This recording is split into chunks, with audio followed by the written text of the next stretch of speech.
2025년이 시작되면서부터 지금까지 매주일 예배 말씀을 통해서 로마서를 함께 나누고 있는데, 로마서에서 분명하게 말하고 있는 것은 기본적으로 우리가 구원이 백성이 된 것은 구약시대라면 절대 있을 수 없었던 일, 그런데 우리가 구원의 백성이 된 것은 오직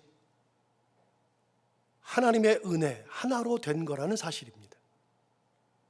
하나님의 은혜는 돈으로 살 수 있는 것이 아니고, 선한 일을 하거나 율법을 열심히 지키는 그런 노력, 공로로 얻을 수 있는 것도 아닙니다.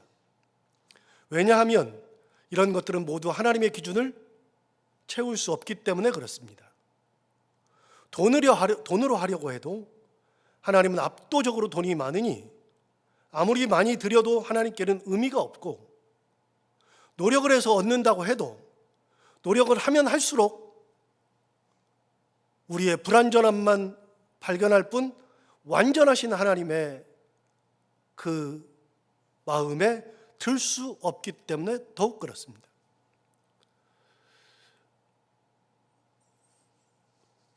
우리 수학 가르치는 집사님이 저기 앉아 계셔서 제가 수학 얘기하기가 좀 그렇긴 한데, 수학에서 사용하는 리미트라는 것이 있습니다. 아마 제가 알기로 미적분 사용할 때 하는 것 같은데, 이 리미트라고 하는 것을 제가 설명하려고 하는 것은 아니고요. 리미트 그러면 항상 그 밑에는 n이 무한대로 갈 때 뭐 이런 게 나옵니다. n이 무한대로 간다. 여기서 n이라고 하는 것은 숫자겠죠. 하나의 숫자가 무한대를 향해서 가는 겁니다. 그러면 어떤 일이 벌어지는가? 만약에 숫자 그 n을 무한대로 갈 때 그 n을 1이라고 한다면 1이 무한대로 가는 겁니다. 100이라 그러면 100이라고 하는 숫자가 무한대를 향해서 가는 겁니다. 그렇게 어떤 숫자가 무한대로 가면 어떤 일이 벌어지는가? 여러분, 우리가 상상해 보면 알 수 있습니다. 쉽게 설명해서 우리 인간을 숫자라고 생각해 볼 때 우리 인간 한 명이 무한대를 향해서 가면 어떻게 되는가? 예를 들어서 태평양이 있잖아요. 태평양은 숫자로 표기할 수 없을 정도로, 물론 무한대는 아닙니다만 숫자로 표기할 수 없을 정도로 무한대의 크기, 물이 많은 곳이 태평양이죠. 우리 한 사람이 태평양으로 가면 어떻게 될까? 그 태평양 가운데 한 사람이 있으면 있으나만 합니다. 만약 우리가 그 똑같은 물이지만 수영장에 가보면, 한 사람이 수영장에 있으면 다른 사람이 보면 알아요. 아, 수영장에 한 사람이 있네. 거기에 10명 있으면 좀 많네. 100명 있으면 야, 여기서 수영 못하겠는데? 1000명이 있으면 수영장을 이용할 수 없습니다. 그 한정된 곳에는 많으면 사람이 이용할 수가 없습니다. 한 명만 있어도 알죠. 그런데 여러분, 태평양은 그렇지가 않습니다. 태평양은 한계가 없다고 봐야 하니까요. 쉽게 말해서 태평양을 건너서, 한국에서 태평양을 건너서 미국의 LA까지 갔을 때, 서부 지역인 LA까지 갔을 때 10시간입니다. 비행기로 10시간. 그럼 10시간을 간다고 치면 비행기는 1시간에 약 그냥 평균 700km를 날아간다고 보면 10시간 날아가면 7,000km입니다. 그 7,000km나 되는 그 넓은 태평양, 저는 사실 한국에서 태평양 건너 LA까지가 몇 킬로인지 모릅니다만 그냥 산술적으로 그냥 생각해 보면 약 7,000km가 되는데, 그곳에 한 명이 빠지면 알기나 합니까? 10명이 빠져도 모르고요. 100명이 빠져도 모르고요. 1000명이 빠져도 모릅니다. 어디에 있는지도 전혀 모릅니다. 여러분, 무한대 가운데 무언가가 들어가면, 무한대를 향해서 가면 있으나 마나입니다.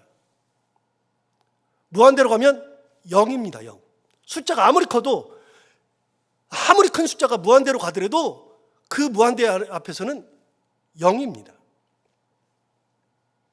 우리 생각할 때는 1억이 의미가 있을지 몰라도 무한대 앞에서는 역시 0입니다. 제가 가끔 강원도를 갈 때마다 느끼는 게 하나 있는데요. 강원도에 가보면 산이 많잖아요. 태백산맥이 강원도 쪽으로 지나가니까요.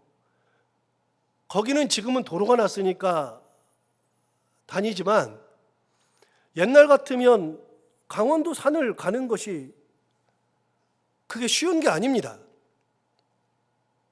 강원도에 있는 도시들은 옛날에 사람은 살았지만 산이 많은 그곳에서는 사람이 거의 살지 못했습니다. 그래서 여러분, 우리가 조선시대 때 마님하고 돌쇠하고 눈이 맞는 경우 있잖아요. 그럼 마님하고 돌쇠하고 눈이 맞으면 어디로 도망가요? 산으로 도망가죠.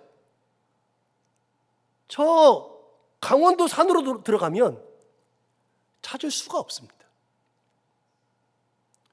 그들이 그곳에 가서 화전민이 되잖아요. 화전민이 되어서 사는데 찾을 수가 없습니다. 왜요? 강원도 산을 어떻게 다 찾아요? 강원도 산에 한 사람, 두 사람 들어가 봐야 표시도 안 납니다. 다시요, 무한대에 가면, 무한대를 향해서 가면 어떤 숫자든 의미가 없습니다. 무슨 말인가? 하나님은 무한대입니다.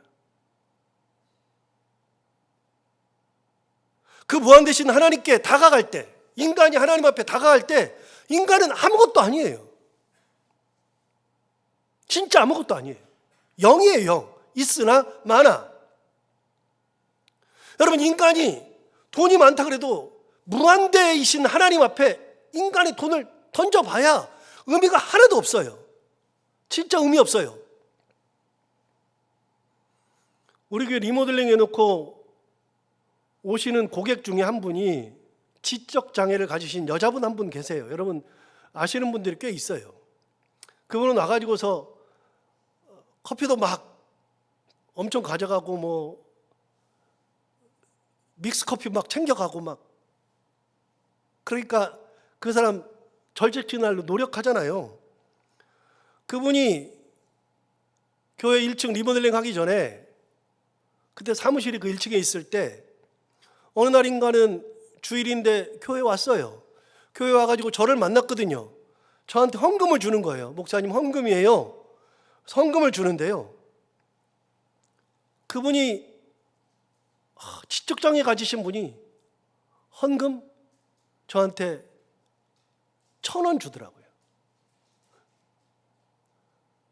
여러분 얼마나 귀합니까? 지적장애를 가지신 분이 헌금 1,000원을 한다.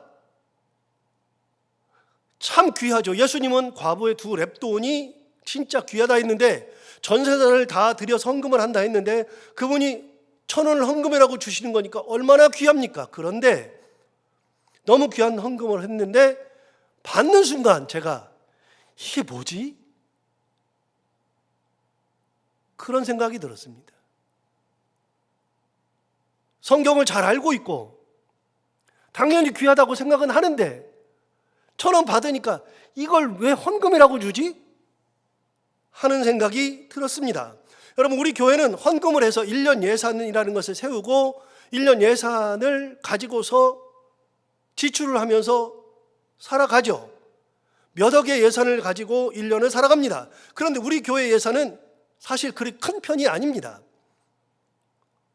많은 교회에 비해서 우리 교회 예산은 그렇게 많지가 않습니다. 그럼에도 불구하고 우리보다도 작은 예산을 가진 교회들은 훨씬 더 많습니다. 여러분, 큰 교회에 비해서, 사람이 많이 모이는 교회에 비해서 우리 교회 예산은 많은 편은 아니더라도 몇 억이 됩니다. 그런데 우리 교회 예산에다가 1,000원 넣으나 안 넣으나 있으나 없으나 사실 별 의미가 없습니다. 귀한 거는 당연한 겁니다. 제가 그걸 뭐라고 하는 것이 아닙니다. 귀한 겁니다. 지적 장애를 가지신 분이, 교회도 나오지 않는 분이 헌금 1,000원을 한다는 것은 대단한 거잖아요. 정말 대단한 거지만, 그러나 몇 억의 예산을 가지고서 1년을 살아가는 우리에게는 1,000원은 있으나 마나 하는 겁니다. 여러분, 우리가 하나님 앞에 살아가는 것이 그렇다는 거예요. 무한 되신 하나님 앞에 살아가는 것, 인간은 아무것도 아닙니다. 내가 돈으로 하나님께 드린다? 무한 되신 하나님 앞에 돈을 드려봐야 풍덩하고서 사라지는 게 돈이고요. 내가 노력을 하고 공로를 세우고 뭘 다 해봐야 하나님 앞에서는 그냥 풍덩해서 사라지는 거예요. 아무것도 아니에요. 내가 하나님의 기준을 맞출 수 있는 것이 아무것도 없다는 겁니다. 그런데 우리가 아무런 노력도 하지 않고 드리는 것도 없는데 우리가 구원받는 백성이 되었다는 겁니다. 로마서에서 계속 말해주는 게 그겁니다. 우리가 구원받은 백성이 된 것은 어떻게 된 것인가? 딱 하나입니다. 하나님의 은혜. 하나님의 은혜로 구원을 받았습니다. 이 하나님의 은혜가 아니면 도저히 설명이 되지 않습니다. 뭘 갖다 대도 설명이 되지 않습니다. 그 외에는 방법이 없죠. 하나님이 은혜를 주시니까 아들을 보내주시는 것이고, 하나님께서 은혜를 주시니 우리에게 뭔가를 받으시는 것이 아니라 공짜로 값없이 거저 주시는 겁니다. 그것을 얻는 것은 하나님의 은혜요. 우리가 해야 하는 것은 오로지 하나, 그 은혜를, 하나님의 그 은혜를 믿음으로 받는 것뿐입니다. 하나님께서 우리에게 요구하시는 것은 믿음이죠. 믿음으로 이 모든 것을 다 받는 건데, 이것이 무엇인가? 율법이 아닌 다른 하나님의 한 의, 하나님의 율법의 방법이 아니라 새로운 방법으로 우리를 구원하셨는데, 그게 뭐냐? 믿음만 있으면 된다. 나는 은혜 줄 테니, 내가 너를 구원할 테니, 내가 자식도 줄 테니, 다 줄 테니 너는 믿기만 하면 된다. 믿음으로 난 의. 우리는 믿음으로 하나님의 은혜를 받는 겁니다. 믿음, 그러면 생각나는 것이 하나 있습니다. 믿음이라는 것이 어느 정도일까? 제가 안양에서 부목사를 할 때 IMF가 터졌죠. 당시에는 노숙자들이 길거리에 쏟아져 나왔습니다. 여러분 기억하실 겁니다. 정말 전국적으로 노숙자들이 정말 많이 생겼습니다. 그 사람들이 먹고 살기 위해서 여기저기 다니는데, 그때 당시에는 교회를 참 많이 돌아다녔습니다. 교회에서 오는 분들에게 밥도 대접해드리고 돈도 드리고 하니까 이분들이 가장 많이 가는 곳이 교회, 성당, 그리고 절 이런 데였습니다. 그 당시에 저희 그 교회에서도 오시는 분들한테 돈을 드렸습니다. 근데 매일 찾아오면 힘드니까 날을 딱 정했습니다. 수요일날만 오세요. 수요일만 되면 그분들이 끊임없이 교회를 들어옵니다. 그러면 사찰 집사님이 동전을 바꿔서 500원짜리 동전을 이렇게 쌓아놓고 있습니다. 그래서 500원짜리를 오는 분들한테 한 분씩 500원을 쓱 드렸습니다. 그렇게 대부분의 사람들은 끊임없이 교회를 찾아와서 500원을 받아가는데, 그들이 올 때마다 항상 무리를 지어서 왔습니다. 3명으로 5명으로 무리를 지어서 왔거든요. 그렇게 무리를 지어서 수요일마다 한 무리가 지나가면 또 한 무리, 또 한 무리 이렇게 계속 오는데, 그렇게 무리를 지어서 다니는 사람과는 별개로 혼자 다니시는 분이 한 분 계셨습니다. 자연스럽게 혼자 다니니까 이런저런 얘기를 나누다 보니까 조금 친해지게 됐어요, 저하고. 그래서 이런저런 걸 물었는데, 어떻게 노숙자가 되었고, 노숙자 되기 전에는 무엇을 했었는지도 물어보았고, 원래 고향이 어딘지, 가족은 어떻게 되는지, 지금은 가족들이 어떻게 지내고 있고 본인은 어떻게 지내는지 등을 자연스럽게 대화를 나누다 보니까 다 알게 됐어요. 그 사람의 생각도 알게 되고 상당히 친해졌습니다. 그렇게 친분 관계가 생기니까 사찰 집사님께서 500원을 주시는데, 제가 그분을 불러가지고 사무실로 불러 올려서 1,000원을 드렸습니다. 그러니까 이분은 교회 올 때마다 엑스트라로 1,000원이 생기는 겁니다. 그러니까 이분이 자연스럽게 사찰 집사를 만나면 사무실로 올라와서 유 목사님 어디 계세요? 부터 찾아요. 나중에는 아주 당당하게 유 목사님을 찾아요. 그러면 또 제가 있으면 주고, 없을 때에는 미리 사무원한테 1,000원을 주고 갑니다. 1,000원을 주고 이분이 올 테니 이분에게 1,000원을 주어라 하고서 어디를 가죠. 여름이 다가오는 어느 날 약 한 달 후에 휴가를 가게 되었습니다. 그래서 사무실에 올라온 그에게 제가 그랬습니다. 내가 이제 한 달 후면 휴가를 갈 텐데 그때는 내가 없어서 와도 못 만날 테니 내가 휴가 가기 전에 10,000원을 주겠다. 진짜 10,000원을 주고 싶어 10,000원 주겠다 그랬습니다. 그랬더니 대뜸 에이 10,000원 준다 그러니까 에이 그러는 거예요. 아니 10,000원 드린다니까 그랬더니 에이 말도 안 되는 소리. 그래서 순간 무슨 생각이 드냐면 아니 괘씸한 겁니다.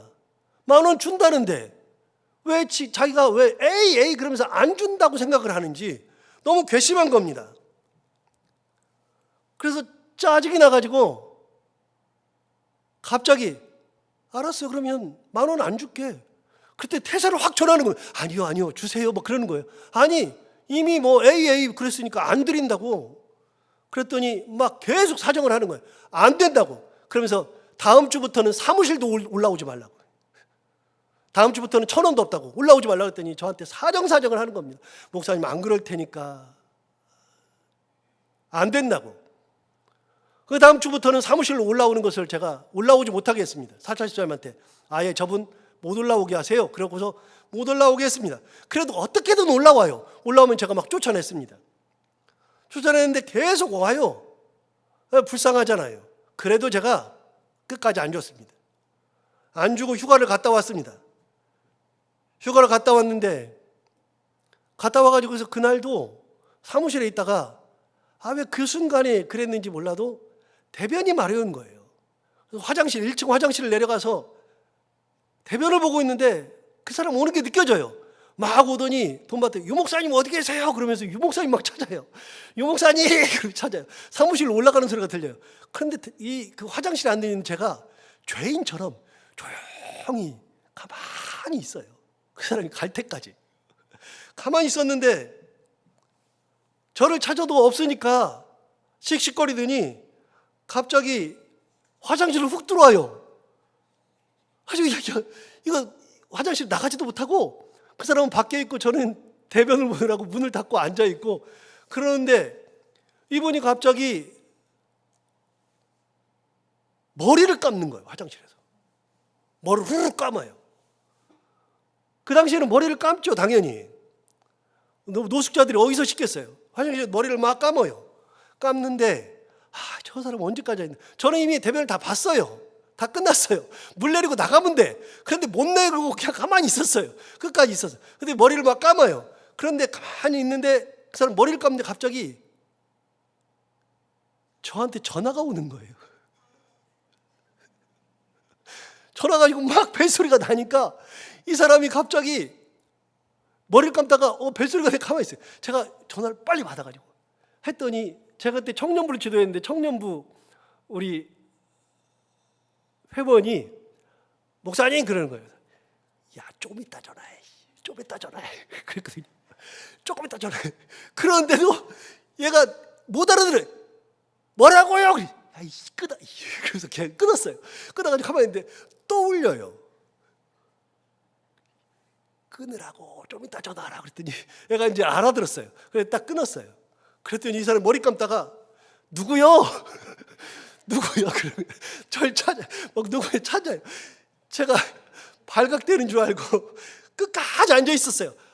진짜 10분 넘게 대변 다 보고 나오지도 못하고 거기 앉아 있었어요.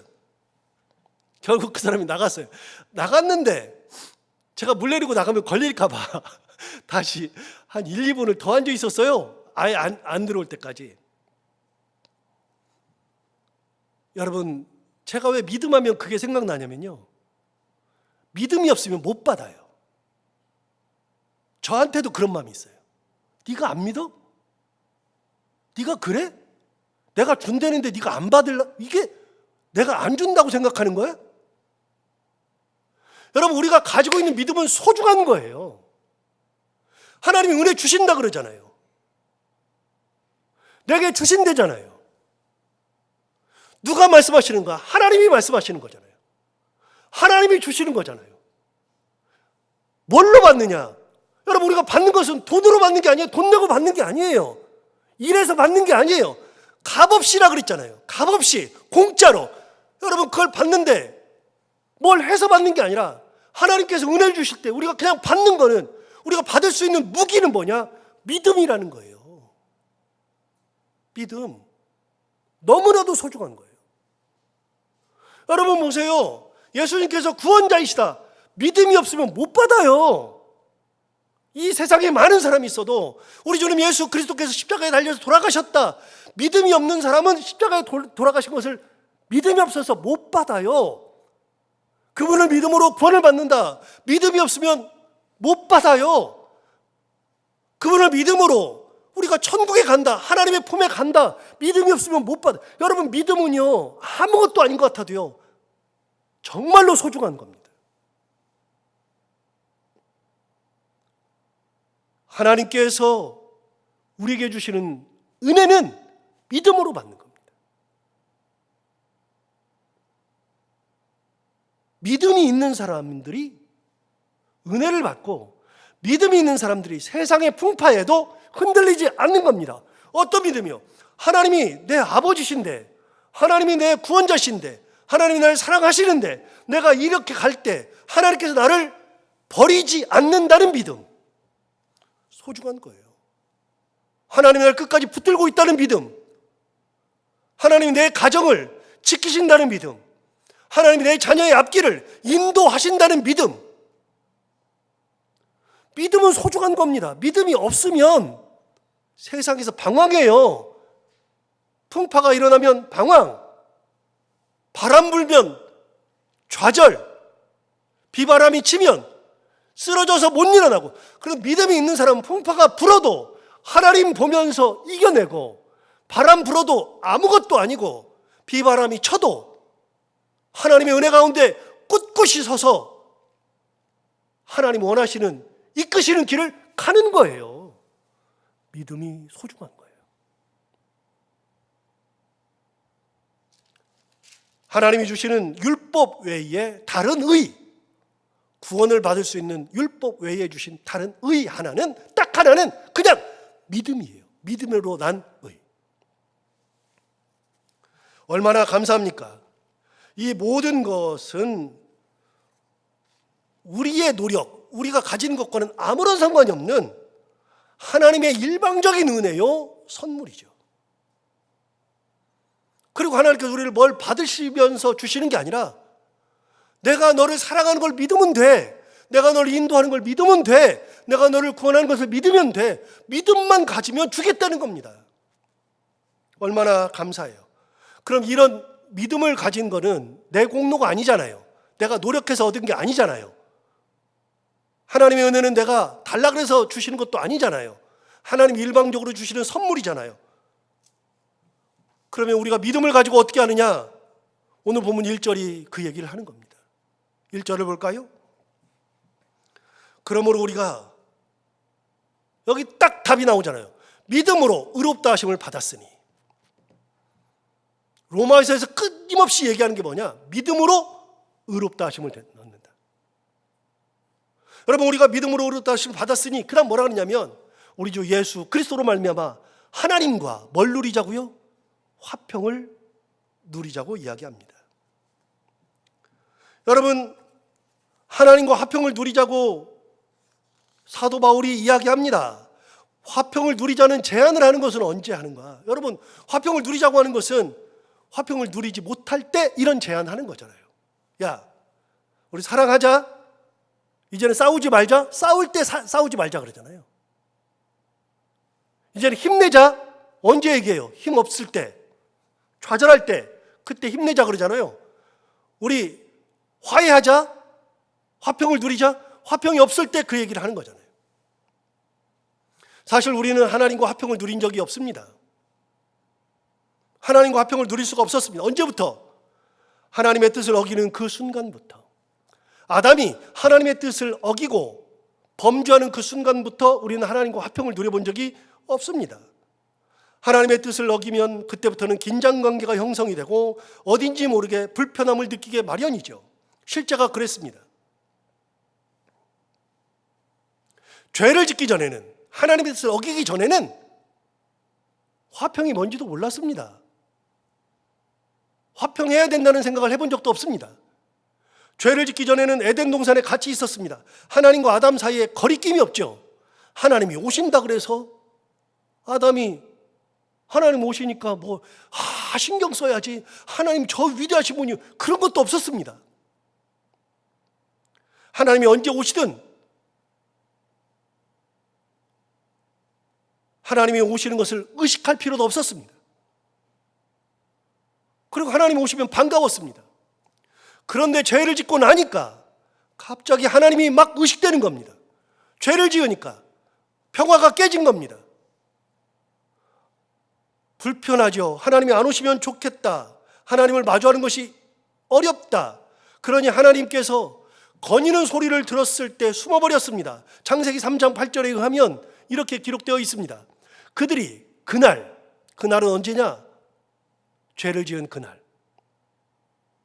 그날 바람이 불 때입니다. 바람이 부는데 동산에 거니시는 여호와 하나님의 소리를 들었습니다. 하나님이 아담을 부른 적도 없습니다. 그냥 동산을 걸어오시는 건 낙엽 밟는 소리랄지 아니면 나뭇가지가 꺾이는 소리랄지 하나님께서 거니시는 소리를 들었습니다. 하나님께서 동산에 거니시는 소리를 듣고 아담과 그의 아내가 여호와 하나님의 낯을 피하여 동산 나무 사이에 숨은지라.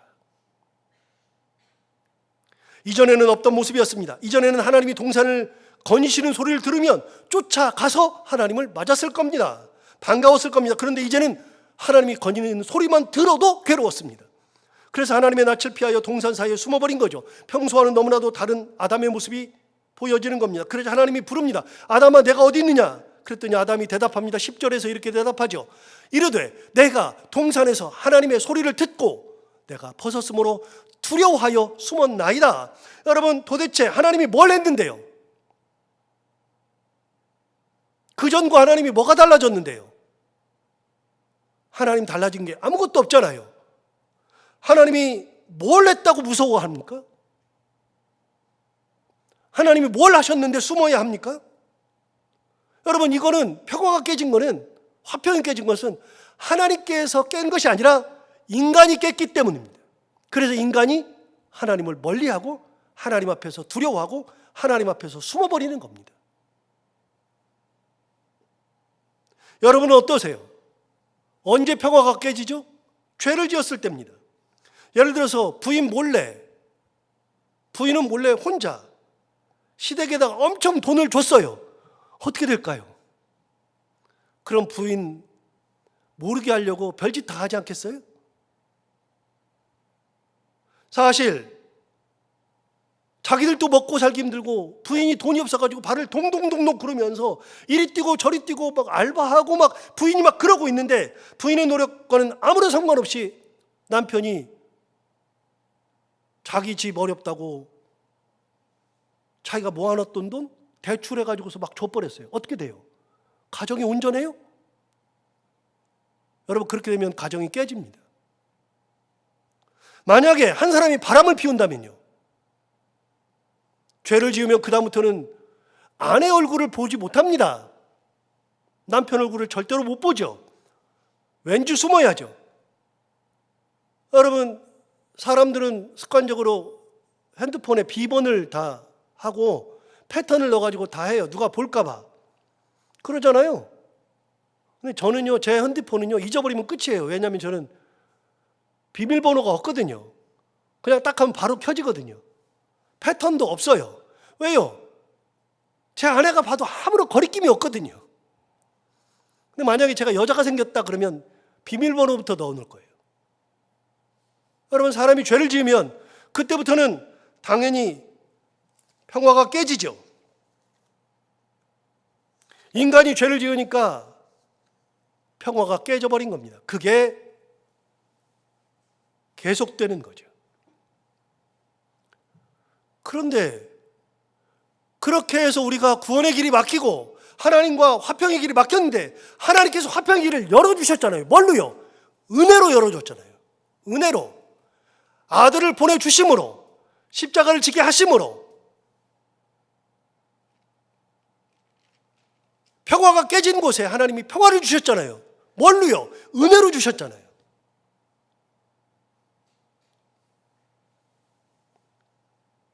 그래서 은혜로 아들을 보내서 우리를 구원하신 겁니다. 은혜로. 여러분, 우리는 은혜로 살고 있는 겁니다. 구원뿐만이 아니라요, 우리가 이 땅 살아가는 동안에도 하나님의 은혜로 살아가는 겁니다. 그래서 사도 바울이 얘기하는 겁니다. 이제는 하나님과 화평을 누리자고 이야기합니다. 누리자.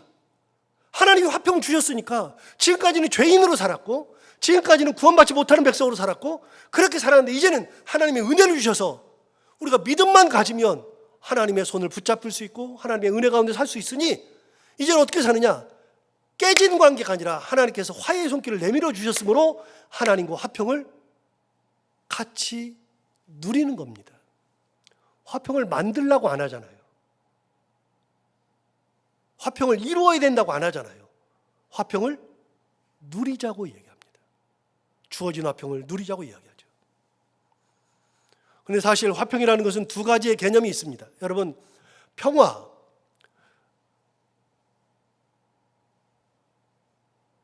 헬라인들이 말하는 평화는 두 개가 있었습니다. 화평이라는 것은 두 개가 있습니다. 그 하나는 힘에 의한 평화, 다른 하나는 힘과는 아무런 상관이 없이 서로 간에 아무런 거리낌 없는 그런 평화. 여러분, 힘에 의한 평화는 간단한 겁니다. 둘 사이에 힘이 월등하게 세요. 이렇게 월등하게 세면 학교 다닐 때 그러잖아요. 힘 있는 학생이 있으면 그 밑에서는요, 찍소리 못하죠. 뭔 말을 하고 싶어도 말 못해요. 말했다가는 마저 죽게요. 그냥 조용해요. 교실이 다 조용해. 그래서 한 명만 있으면 조용해. 말을 하고 싶어도 못해. 그냥 조용해요. 평화를 누리는 것 같아. 그러나 그곳에서는 부글부글 끓어요. 힘에 의한 평화. 누가 옛날에 썼느냐? 로마가 있었다 그랬잖아요. 로마가 힘이 워낙 세니까 그 주변국들이 조용해요. 조용할 수밖에 없죠. 반란 일으켜봤자 끝나니까요. 그래서 그 당시에 평화를 뭐라 그러냐? 팍스 로마나 그랬습니다. 팍스가 피스죠. 평화죠. 로마에 의한 평화. 팍스 로마나. 오늘날에는요, 제가 옛날에 설교에서도 말씀드렸는데, 오늘날의 평화는 팍스 아메리카나거든요. 미국의 힘이 워낙 세니까 그 밑에서 찍소리 못하는 나라들이 엄청 많죠. 우리도 뭐 대표적인 나라 중에 하나고요. 우리가 힘이 있어 봐요. 미국이 그렇게 하면 우리 가만히 있어요? 절대로 못하죠. 여러분, 권력자 앞에서 인간이 꼼짝을 못하잖아요. 할 말이 있어도 못하잖아요. 말했다가 큰일 나니까요. 이게 평화가 아니고요, 진정한 평화가 아니고요, 힘에 의한 평화입니다. 그러나 하나님이 주시는 온전한 평화, 에이레네라고 하는 진정한 평화는요, 힘에 의한 평화가 아니에요. 사랑에 의한 평화죠. 그래서 힘이 있건 없건 상관이 없어요. 사랑이 있으니 그 사랑을 받으면서 나도 사랑하면서 서로 함께 누리는 그런 평화. 여러분, 하나님과 우리는요, 사실은 힘에 의한 평화가 맞습니다. 하나님이 힘이 월등하니까요. 네가 그래? 그냥 하나님과 우리의 평화는 힘에 의한 평화가 맞습니다. 그런데 하나님은 힘에 의한 평화를 원하지 않으셨고 오히려 희생에 의한 평화, 자식을 주어서 우리를 구원하시는 희생에 의한 평화, 사랑에 의한 평화. 그래서 내가 힘 있으니까 나한테 복종해? 내가 힘 있으니까 조용히 해가 아니라 하나님의 사랑이 너무 크니까 그 하나님의 감사, 감격, 기쁨 이런 걸 누리는 거면서 평화를 누리는 것이지, 나는 하나님 앞에 갖다 죽어, 그러니까 나 조용히 해야지, 그런 평화가 아니라고요. 그래서 사도 바울이 얘기하는 거잖아요. 하나님과 평화를 누리자. 우리 하나님이 그 평화를 주신 거예요. 우리 가운데 그 평화를 주신 거죠. 하나님은 사랑으로 은혜를 베푸시고, 사랑으로 평화를 선포하시고, 사랑으로 우리의 길을 인도하시니 사도 바울 얘기하는 겁니다. 하나님과 더불어 평화를 누리자. 여러분, 우리는 하나님의 그 크신 사랑과 은혜 가운데 평화를 누리면 되는 겁니다. 하나님 우리에게 주신 겁니다. 그걸 누리는 것은 믿음 하나, 믿음으로 다 가지는 거잖아요. 구원도 믿음으로, 삶도 믿음으로, 나의 가는 길도 믿음으로, 믿음 하나만 가지면 이 모든 것이 다 되는 것이다. 오늘 이 말씀, 사도 바울이 주신 말씀을 다시 한번 기억하면서 우리가 가는 길 가운데 하나님 주신 이 평화를 함께 누리며 은혜 가운데 살아가는 저희 모두가 다 되기를 바랍니다. 기도하겠습니다. 하나님 아버지 감사합니다. 오늘 우리에게 주신 이 귀한 믿음, 우리가 믿음으로 말미암아 의롭다 하심을 받았다. 믿음, 무한하신 그 하나님의 사랑으로, 무한하신 하나님의 은혜로 우리에게 주시는 그 놀라운 하나님의 그 크신 구원의 섭리, 인도하시는 은혜, 이것을 우리가 믿음으로 다 받았으므로 하나님 주신 그 사랑의 인도하심과 사랑의 섭리, 그 모든 것을 받아 하나님과 화평을 누리며 하나님 앞에 가장 귀한 것을 돌려드리며 감사하며 살아갈 수 있는 저희들 모두가 다 되게 하여 주옵소서. 예수님 이름으로 기도하옵나이다. 아멘.